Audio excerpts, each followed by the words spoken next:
There was a time when fire didn't warm people, it poisoned them slowly.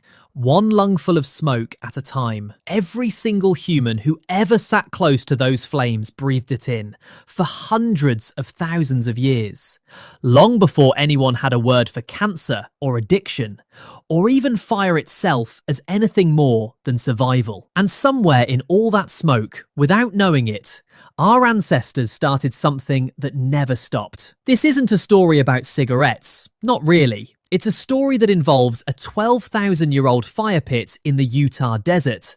A Greek historian everyone assumed was lying for 2,000 years until archaeologists proved he wasn't, and reindeer that have been caught drinking each other's urine for reasons that will make total sense in about 4 minutes. Stick around. It gets stranger before it gets clearer. Let's be honest about something first. Nobody planned this. Nobody sat around a fire 400,000 years ago and said, you know what this moment needs? More lung damage. That's not how it happened. And yet, here we are, in a world where roughly 1 in 5 adults on the planet smokes something, where entire economies were built on it, where wars were fought over it, where governments collapsed and empires rose because of a plant that a human being decided to set on fire and inhale. So how does something that sounds like a modern habit trace back to the very first fire our species ever built? The honest answer is that it doesn't trace back to fire being discovered. It traces back to fire being unavoidable. And unavoidable things have a strange way of becoming rituals, then medicine, then pleasure, then addiction. In that exact order, over and over again across every culture that has ever existed on Earth. Not tobacco, not nicotine, something much older and much stranger. A species with no reason to inhale smoke on purpose, doing it anyway for tens of thousands of years before anyone wrote a single word down. And it's older than you'd think possible. Older than farming, older than writing.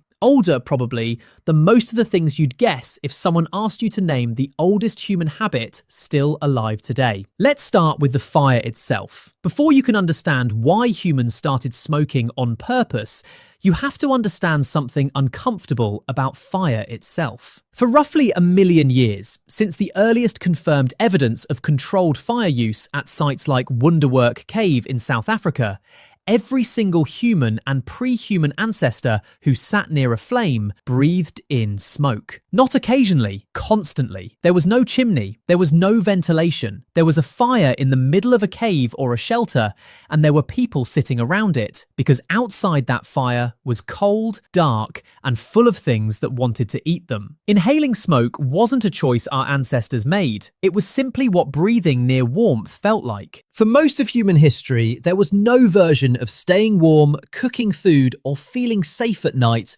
that didn't also mean filling your lungs with particulate matter for hours at a time. This matters enormously because it means the human respiratory system, the human brain, and the human nervous system were all being exposed to smoke inhalation for an almost unimaginable stretch of time before anyone ever thought to do it deliberately. The exposure came first, the intention came much, much later. So here's the actual question.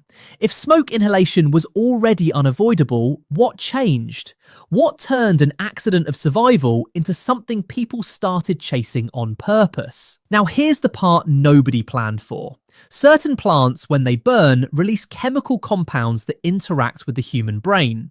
Some release mild stimulants, some release compounds that dull pain, some release things that, frankly, feel really, really good. And for a very long time, humans sitting around fires were burning an enormous, unplanned variety of plant material because that's simply what was available as fuel. Which means, statistically, it was only a matter of time before somebody's fire happened to contain the wrong branch, the wrong leaf, the wrong resin, and that person had an evening unlike any other evening they'd had before. They didn't know why, they just knew they felt different, and they wanted to feel that way again. That's it. That's the whole origin. Not a plan, not a discovery in the scientific sense.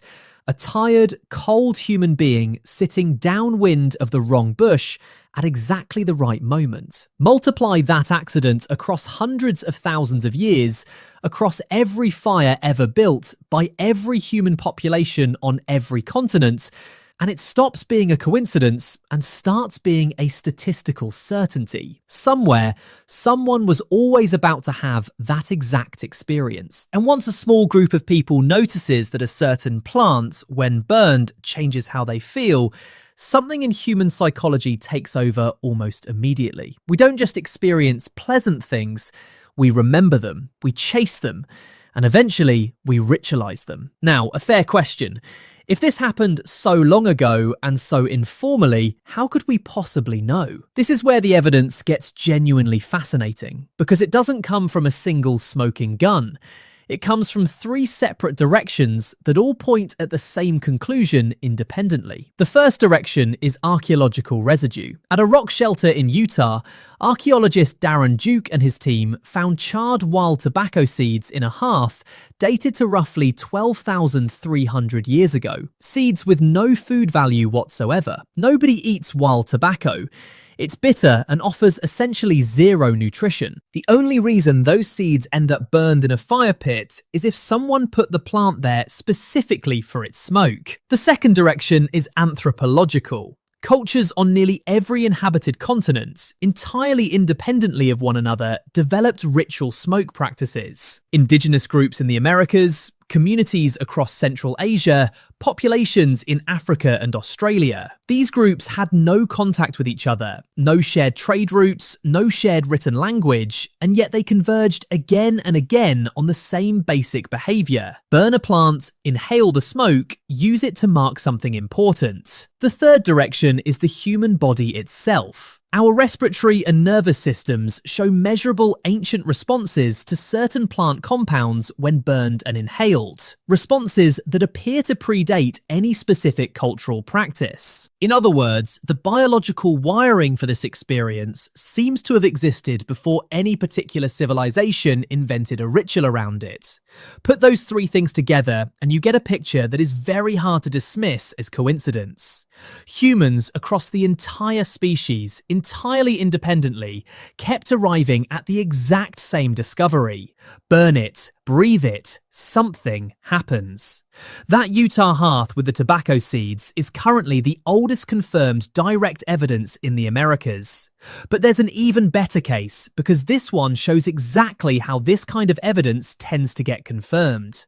Decades, sometimes centuries after somebody already told us. The Greek historian Herodotus, writing around 440 BCE, described the Scythians, a nomadic people from the Central Asian steppe, throwing hemp seeds onto heated stones inside small enclosed tents, and, in his own words, howling with pleasure at the vapour. For centuries, historians filed this under classic Herodotus exaggeration, the same writer who also claimed there were gold-digging ants the size of foxes. Then, in the 1990s, archaeologists excavating the Pazyryk burial mounds in Siberia found exactly what he described: bronze braziers, fire-scorched stones, and cannabis seed residue, buried with the dead almost 2,500 years ago. Herodotus wasn't exaggerating. If anything, howling with pleasure was probably the understatement. Modern science keeps doing this, quietly confirming things ancient writers already told us, usually after a couple hundred years of assuming they must have been making it up. Here's something crucial that gets lost when people imagine ancient smoking. For most of human history, this was not a casual habit picked up out of boredom. It was sacred. Across dozens of unrelated cultures, smoke was used in healing ceremonies,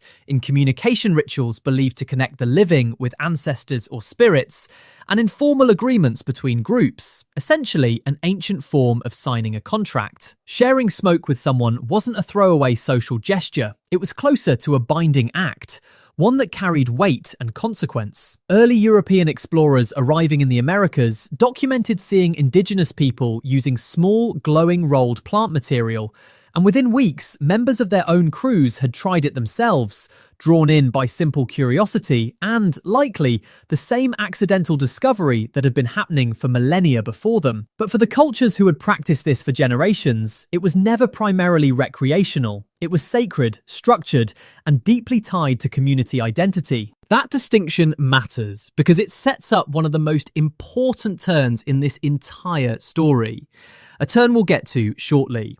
There's a theory in behavioural science that deserves more attention than it usually gets. Some researchers have proposed that the pursuit of intoxication itself might function as a fourth basic biological drive, sitting right alongside hunger, thirst, and the drive to reproduce. And the evidence for this isn't limited to humans. Elephants have been observed deliberately seeking out fermented fruit. Certain birds have been documented eating fermented berries to the point of visibly falling off branches. And reindeer in Siberia have been observed seeking out amanita mushrooms with psychoactive properties. Then, in some documented cases, drinking the urine of other reindeer that had already eaten them. Apparently to get the effect a second time with less of the unpleasant part attached. Reindeer figured out recreational drug recycling before humans figured out writing. Let that sit for a second. If the drive toward altered states of consciousness shows up this consistently across completely unrelated species, the idea that early humans stumbled onto smoke and kept chasing it starts to look less like a strange historical footnote and more like an expression of something built directly into animal biology. We weren't unusual for discovering this, we may have simply been unusually good at it. Long before smoking was associated purely with pleasure or ritual, it was also, very seriously, medicine. Ancient Egyptian medical texts describe treatments involving the inhalation of smoke from heated herbs to address respiratory ailments. Greek physicians documented similar practices, recommending herbal vapor inhalation for lung conditions centuries before germ theory existed, using pure observation. This treatment seems to help, so we will keep using it. We still use a version of this exact idea today, just refined almost beyond recognition. Modern asthma inhalers, nebulizers, and inhaled anesthetic gases are all, in essence, descendants of that same basic principle. The body can absorb medicine through the lungs, quickly and directly. The specific method our ancestors used, burning raw plant material and breathing the smoke, has mostly been replaced. But the underlying delivery system, lungs as a doorway into the bloodstream, survived completely intact. It's worth noticing just how long that basic medical insight has actually been in use. Long before anyone understood what a lung actually did on a cellular level, long before anyone could explain why inhaling something worked faster than swallowing it, ancient healers had already figured out, through pure trial and observation, that the fastest route into the body wasn't the stomach, it was the breath. That single insight, discovered accidentally and refined slowly over thousands of years, is still the exact principle behind some of the most important emergency medicine used in hospitals today. There's a deeper, more social explanation running underneath all of this too, one that goes beyond individual pleasure or medicine entirely. Shared ritual experiences, including shared smoke rituals, have been shown to synchronize physiological states between participants, increase feelings of trust, and strengthen group identity in measurable ways. That means the ritual smoke circle wasn't simply entertainment. It functioned as a kind of social infrastructure, a mechanism that helped early human groups build the deep, reliable trust required to do genuinely dangerous things together, like hunting large animals or defending territory, and survive it. Looked at that way, what happened around that fire mattered a lot more than it looked like from the outside. Group survival historically depended on trust that couldn't be faked. And this was one of the ways early humans built it, night after night, without a word for what they were doing. Everything up to this point has been, in its own strange way, a story about connection. Connection between humans and altered states of consciousness. Connection between humans and each other. Connection between ancient medicine and modern treatment. Now we arrive at the harder part. The transition from sacred, ritualized smoke use to a casual, mass-produced daily habit is, historically speaking, one of the more troubling turns in this entire narrative. Over the following centuries, what had been a meaningful, structured practice tied to community and ceremony was gradually stripped of that context and turned into a purely commercial product, refined for maximum appeal and repeat use. By the 20th century, entire industries had been built around manufacturing and selling that experience at massive scale. And some of those industries spent decades and billions of dollars actively suppressing internal research that showed serious, well-established health risks tied to their products, while simultaneously marketing those same products to teenagers and young adults who had no framework for understanding the risk they were being sold. A shaman guiding a ceremonial smoke ritual and a tobacco executive approving a marketing campaign decades later were technically working with variations of the same basic plant family. They had almost nothing else in common. That contrast is the moral center of this entire story, and it's worth sitting with for a moment before we move on. At this point, it's worth pausing to ask the question a careful viewer should be asking. Couldn't this all just be coincidence? Couldn't independent cultures have simply stumbled onto burning plants for warmth,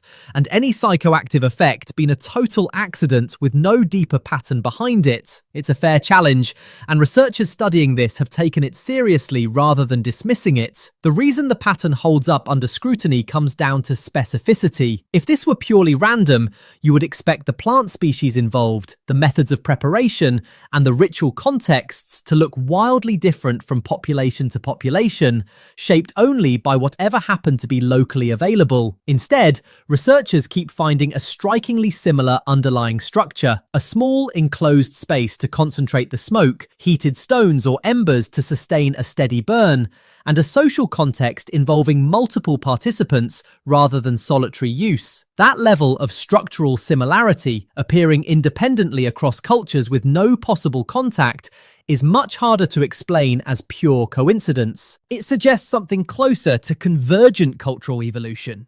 Similar populations facing similar biological realities, independently arriving at similar solutions.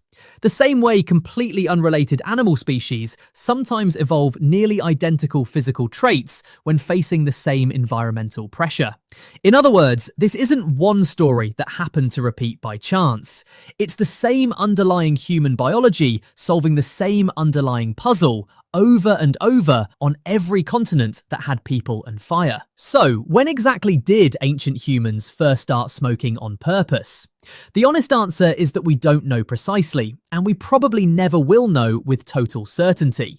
The earliest deliberate instances almost certainly happened long before anyone was recording history in any form we can access today, which means the true first moment is likely lost permanently. But here's a reframe worth considering. The fact that this behaviour appears independently again and again across unrelated cultures, unrelated continents, and unrelated eras of human history isn't a sign of weakness or addiction in some purely negative sense. It might actually be a sign of something closer to intelligence. A species repeatedly noticing a subtle chemical effect, remembering it, and building structured ritual and meaning around it, over and over, everywhere it had the opportunity to happen. That's not a flaw in human nature, that might just be human nature. Before we close this out, a few things worth sitting with. First, the same fire that gave humanity warmth, safety, and the ability to survive freezing nights also happened to be the very first delivery system for every psychoactive substance humans would ever discover. Warmth and altered consciousness arrive through the exact same flame. Second,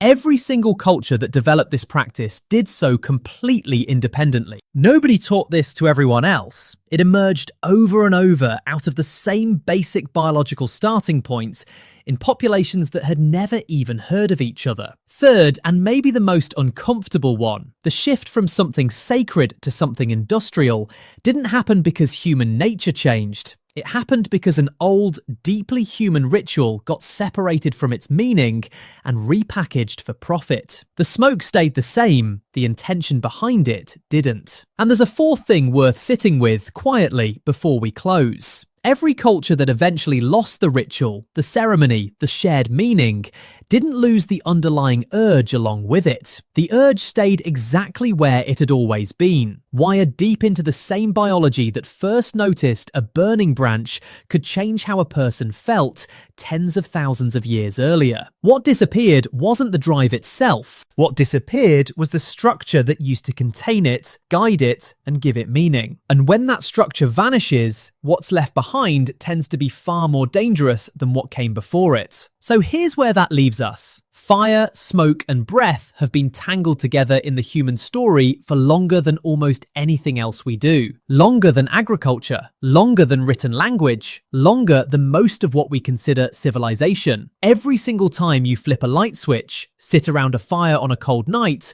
or catch a faint whiff of wood smoke drifting through the air, some very old, very deep part of your biology recognizes exactly what that is, because it's older than memory, older than any single culture, older than nearly everything else about being human. You're not experiencing something new, you're experiencing something ancient, still running quietly in the background of a species that has never really stopped being fascinated by fire. We don't know the exact night, the exact fire, or the exact person who first noticed that smoke could do more than just keep them warm. That moment is gone, buried somewhere in a stretch of prehistory too old and too undocumented to ever fully recover. But we know with near certainty that it happened. Not once, but independently, again and again, in nearly every human population that ever gathered around a flame. That's the real story here. Not a single invention, a pattern repeated endlessly, written into the biology of an entire species long before anyone had a word for any of it. If this kind of story, the hidden, ancient origin behind something we assume is completely modern, is the kind of thing you find fascinating, there's a lot more buried in human history exactly like it. Subscribe if you want more of these, and let me know in the comments, what's one modern habit you'd never guess actually goes back tens of thousands of years? I'll probably turn the best answer into the next video.